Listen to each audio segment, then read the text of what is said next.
বাদশাহ হারুনুর রশিদ উনি মানে একজন প্রসিদ্ধ একজন বাদশাহ ছিলেন, একজন ন্যায়পরায়ণ বাদশাহ ছিলেন বাদশাহ হারুনুর রশিদ। ওনার কথা ছোট থেকে বড় সকলেই শুনেছেন। বাদশাহ হারুনুর রশিদ এবং এক পাগল আর কি, সে মানে একটু বোকা টাইপের ছিল, একটু বোকা টাইপের ছিল। আর বাদশাহ হারুনুর রশিদ তার এনে একটু মস্কারি করতো। মানে আমরা আছে না রাস্তাঘাটে যদি হাইটা যায়, হাইটা গেলে পরে দেখা যায় অনেক সময় একটু বোকা টাইপের মানুষে পারে সরসুজা মানুষে বলে কি রে তোর কি অবস্থা, কি অবস্থা, ভালো আছো, হ্যাঁ কি করো, একটু মানে একটু হাসি তামাশা করি। এরকম ভাবে বাদশাহ হারুনুর রশিদ তার নিয়ে একটু মজা করতো।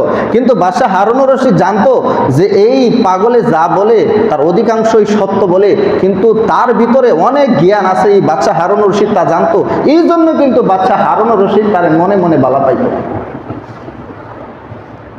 তার মনে মনে সেই পাগলকে ভালো পাইতো। এরপর বাদশাহ হারুনুর রশিদ উজির দিয়ে পাঠাইলেন, যা ওই পাগল গিয়ে কি করে আনো, ধৈর্য আনো, ওই পাগল গিয়া ধৈর্য আনো। যখন পাগল গিয়া ধৈর্য আনছে তখন বাদশাহ হারুনুর রশিদ তার হাতে ছিল একটা লাঠি, লাঠি দিয়ে বলতেছেন এই শুনো, এটার নাম কি জানি, বাহলুল পাগল, বাহলুল পাগল। বাহলুল পাগলকে বলতেছেন এই শুনো, আমি তোমার কাছে কি এই লাঠিটা দিলাম, এই লাঠিটা দিলাম, তুমি যদি তোমার থেকে কোনো বেকুফ ব্যক্তিকে যদি তুমি বাহির করতে পারো তো এই লাঠিটা তুমি তার কাছে দিয়ে দিও।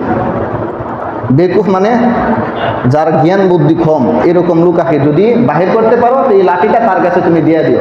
মানে এই কথাটা বলছে এই জন্য যে এই লাঠিটা উনি তাকে হাদিয়া দিতে চাইতেছেন, কিন্তু মাঝখানে একটু কুসা দিয়ে দিলেন। মাঝখানে কি একটু দিয়ে দিলেন, কুসা দিয়ে দিলেন, এই যে একটু পাগল টাইপের যে এই জন্য একটু কুসা দিয়ে দিলেন যে এই লাঠিটা কি করো, তোমার থেকে যদি কোনো বেকুফ ব্যক্তিকে পাও, পাগল ব্যক্তিকে পাও তো এই লাঠিটা তার কাছে দিয়ে দিও।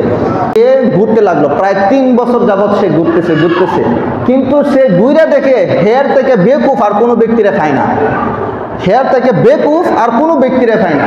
হঠাৎ করে শুনছে বাদশাহ হারুনুর রশিদ অসুস্থ, বাদশাহ হারুনুর রশিদ অসুস্থ। খবর পাইয়া তিনি আসলেন, আয়েশা বলতেছেন সালাম দিলেন, সালাম দেওয়ার পর বলতেছেন যে জনাব আপনার কি অবস্থা, যে আমার অবস্থা ভালোই, তবে আমি এমন এক সফরে যাইতেছি, বাদশাহ হারুনুর রশিদ অসুস্থ অর্থাৎ মৃত্যুর নিকটবর্তী, সকরাতজনিত অবস্থায়, মৃত্যুর নিকটবর্তী এমন অবস্থায় বলতেছে যে আমি এমন এক সফরে যাইতেছি যে সফর থেকে কেউ ফিরে আসে না, আমি এমন এক সফরে যাইতেছি যে সফর থেকে কেউ ফিরে আসে না।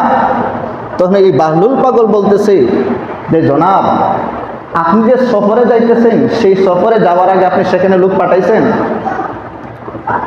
এই যে তোমার পাগলামি শুরু হয়েছে। কি শুরু হয়েছে? পাগলামি শুরু হয়েছে। সে আখেরাতের সফরে যাইতেছে, আর এই বাহলুল পাগলে কয় আপনি যে আখেরাতের সফরে যাইতেছেন সেখানে কি লোক পাঠাইছেন? ওই পাগল সেখানে কি লোক পাঠানো যায়? আখেরাতে কি লোক পাঠাইতে পারে? তার বলতে আচ্ছা মানলাম, আচ্ছা আপনি সেখানে যে যাইতেছেন খাবার দাবারের ব্যবস্থা করছেন? ওই যে তোর পাগল যে কয় মানুষে এমনি কয় না, তোর পাগল ঠিকই বলে। কি জন্য তুই উল্টাপাল্টা প্রশ্ন শুরু করে দিলি? কি জন্য? যে সেখানে খানা পাঠানো, সেখানে কি খানা পাঠানো যায়? আচ্ছা সেটা বাদ দিলাম। আচ্ছা আপনি যে সেখানে যে যাইতেছেন সেখানে কি তাবু গাড়ছেন? কই যে আর একটা পাগলামের কথা, তো মেজাজটা তো খারাপ করে দিতেছো। সেখানে কি তাবু গাড়া যায়? সেখানে কি তাবু গাড়া যায়? আচ্ছা এটা মানলাম। সেখানে যে যাইতেছেন আসবেন কবে? কথাগুলো শুনবেন। সেখানে যে যাইতেছেন আসবেন কবে? কারণ আপনি এরপর বলতেছেন এই আমি যাইতেছি আখেরাতের সফরে, এই পর্যন্ত কাউকে কি দেখছো আখেরাতের সফরে গেলে পরে সে ফিরে আসতে? বুঝলাম জনাব, আমি আপনাকে প্রথমে বলেছি যে আপনি সফরে যাইতেছেন, সেই সফরে আগে কি লোক পাঠাইছেন? দুনিয়াতে আমি দেখেছি আপনি যখন কোনো সফরে যাইতেন তখন সেই সফরে যাওয়ার আগে আপনি কি করতেন? লোক পাঠাইয়া সেখানে স্থানটারে পরিষ্কার করে নিতেন, স্থানটারে অবস্থানের উপযুক্ত করে নিতেন। কিন্তু আপনি এমন এক জায়গায় যাইতেছেন সেই জায়গা থেকে আর ফিরে আসতে পারবেন না, সেই জায়গার জন্য আপনি কোনো লোক পাঠাইলেন না। আবার সেই জায়গায় দুনিয়াতে দেখেছি আপনি কোনো জায়গায় যাইলে আপনার সঙ্গে খাবার নিয়ে যাইতেন, 2-3 দিন অবস্থান করতে হইতো। কিন্তু আখেরাত এমন এক সফর, এমন এক জিন্দিগি যে জিন্দিগির কোনো শেষ নাই, সেখানে যে আপনি অবস্থান করবেন সেখানে কি আপনি খাবার পাঠাইছেন? আবার আপনাকে বলেছি রোদ্র সমুদ্রের তাপ থেকে বাঁচার জন্য, বাহিরে হিংস্র জানোয়ার থেকে বাঁচার জন্য আপনি তাবু করেন, কিন্তু আখিরাত এমন এক সফর যেখান থেকে ফিরে আসা যায় না। আপনি যে সেখানে যাবেন সেখানে কোনো তাবু গেড়েছেন? আবার দেখেছি, আপনাকে আমি বলেছি, আপনি দুনিয়াতে কোনো জায়গায় গেলে পরে দুদিন পর আবার সেখান থেকে রিটার্ন করেন, ফিরে আসেন, কিন্তু আখিরাতের জিন্দেগি সেখানে আপনি যে যাইতেছেন সেখান থেকে কবে ফিরে আসবেন সেই ঠিকানা বা সেই খোঁজখবর আবার আপনি রাখলেন না।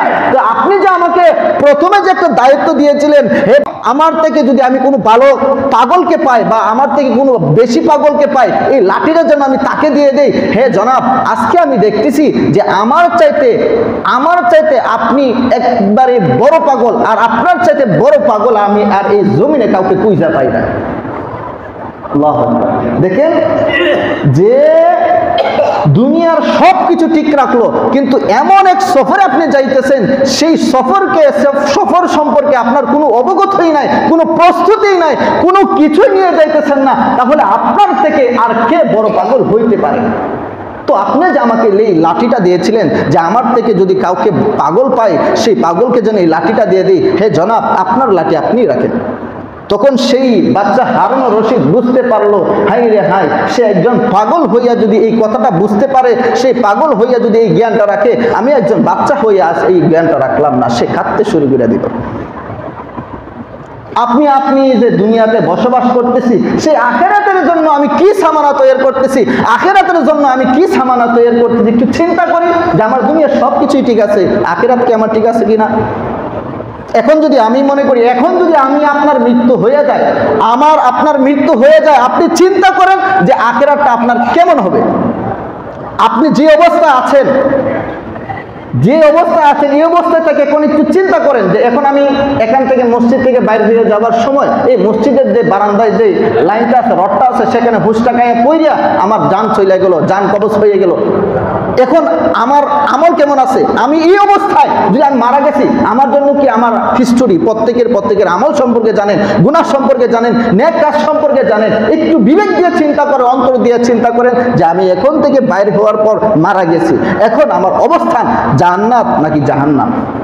আপনি তো উপলব্ধি করতে পারবেন যে আমার এখন ঠিকানাটা কোথায় হবে, জান্নাত হবে নাকি জাহান্নাম হবে। আমি কি আসামির কাঠগড়ে আমাকে দাঁড়াতে হবে নাকি দাঁড়াতে হবে না।